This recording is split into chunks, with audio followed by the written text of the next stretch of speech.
जम्बू दीपे भरतखंडे आर्यावर्ते भारतवर्षे जय जगन्नाथ। सर्वप्रथम अटल जी को नमन करता हूं और उन्हीं की पंक्तियों से प्रारंभ करना चाहूंगा कि भारत महज एक भूमि का टुकड़ा नहीं है, यह एक जीता जागता राष्ट्र पुरुष है। यह वंदन की धरती है, यह अभिनंदन की भूमि है, यह अर्पण की भूमि है, यह तर्पण की भूमि है। इसका बिंदु बिंदु हमारे लिए गंगा जल है, इसका कंकर कंकर हमारे लिए शंकर है। हम जिएंगे तो इस भारत मां के लिए, हम मरेंगे तो इस भारत मां के लिए। और मरने के बाद भी गंगा में बहती हुई हमारी अस्थियों को अगर कोई कान लगा करके सुनेगा तो उससे सिर्फ एक ही आवाज आएगी, भारत माता की जय। सदन की गरिमा को मेरा प्रणाम, उपस्थित सभी श्रोतागण को मेरा नमस्कार। कला और संस्कृति की पावन धरती जगन्नाथ के धाम उड़ीसा राज्य तथा नेहरू युवा केंद्र मयूरभंज का प्रतिनिधित्व करते हुए उत्कल विश्वविद्यालय के पत्रकारिता विभाग का छात्र मैं किशन कुमार साहू आज विश्व के सबसे बड़े प्रजातंत्र के मंदिर संसद में उपस्थित हूं श्री अटल बिहारी वाजपेयी जी के जीवन पर अपने विचार व्यक्त करने के हेतु। मध्य प्रदेश के ग्वालियर में जन्मे वो परम पूजनीय श्री अटल बिहारी वाजपेयी जी, जिनके बारे में मैं जितना कहूं उतने शब्द कम है। एक ऐसा व्यक्तित्व जिसका विरोध विरोधी तक करने से हिचकिचाते थे। इस हिंद राष्ट्र के चट्टानशील प्रधानमंत्री जो केवल कहते नहीं थे बल्कि उस कार्य को उम्मीद से बढ़कर निपुणता के साथ करके दिखाते थे। चाहे मैं वर्णन करूं पोखरण में परमाणु परीक्षण की या कारगिल में फतेह ऑपरेशन विजय की, मैं वर्णन करूं सर्वप्रथम जीएसटी मॉडल सराहना की या मैं बातें करूं फॉरेन पॉलिसीज की, मैं बातें करूं टेलीकॉम रिफॉर्म्स की या फिर मैं बातें करूं सर्व शिक्षा अभियान की।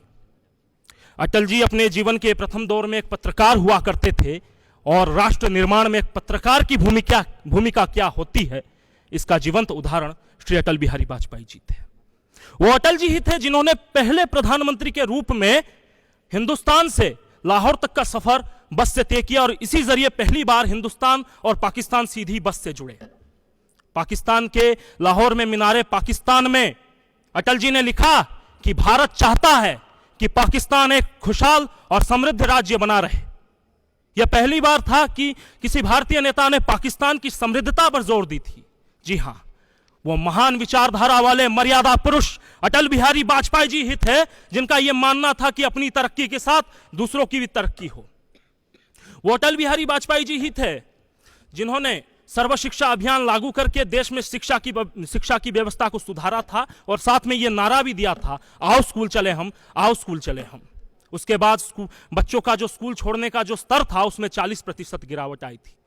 मैं याद करिए वो दिन 1999 के जो मध्य रात्रि में पूरा भारत सो रहा था, तब संयुक्त राष्ट्र अमेरिका के राष्ट्रपति जी ने भारत के प्रधानमंत्री श्री अटल बिहारी वाजपेयी जी को कॉल किया और कहा कि पाकिस्तान के मुशर्रफ कह रहे हैं कि हम भारत पर परमाणु आक्रमण करेंगे। तब लोहा जैसा सीना रखने वाले श्री अटल बिहारी वाजपेयी जी ने कहा कि मैं 25% भारत कुर्बान करने के लिए तैयार हूं, लेकिन मैं आपको यह आश्वासन देता हूं कि पाकिस्तान कल तक का सूर्योदय नहीं देख पाएगा। ऐसा लोहा जैसा सीना रखते थे श्री अटल बिहारी वाजपेयी जी। उनका यह मानना था कि राष्ट्रहित से बड़ा कोई हित नहीं और राष्ट्र नीति से बड़ी कोई राजनीति नहीं। उनका संसद का वो भाषण जो उन्होंने इसी लोकतंत्र के मंदिर में दिया था वो हमेशा यादगार रहेगा कि सत्ता का खेल तो चलता रहेगा, सरकारें आएंगी जाएंगी, पार्टियां बनेंगी बिगड़ेंगी, लेकिन ये देश रहना चाहिए, इस देश का लोकतंत्र रहना चाहिए। कुछ ऐसे थे हमारे अटल बिहारी वाजपेयी जी। आज वो हमारे बीच में उपस्थित नहीं है, लेकिन उनके विचार हमेशा हमें प्रेरणा देती रहेंगी, हमें बढ़ावा देती रहेंगी। अटल बिहारी वाजपेयी केवल एक व्यक्ति नहीं है, ये एक व्यक्तित्व का नाम है और व्यक्तित्व कभी मरते नहीं। अंतिम में अटल जी को श्रद्धांजलि देते हुए कुछ पंक्तियां कहकर विदाई लेना चाहूंगा।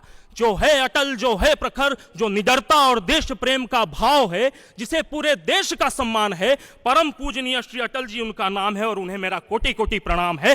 जय हिंद, जय भारत, जय अटल।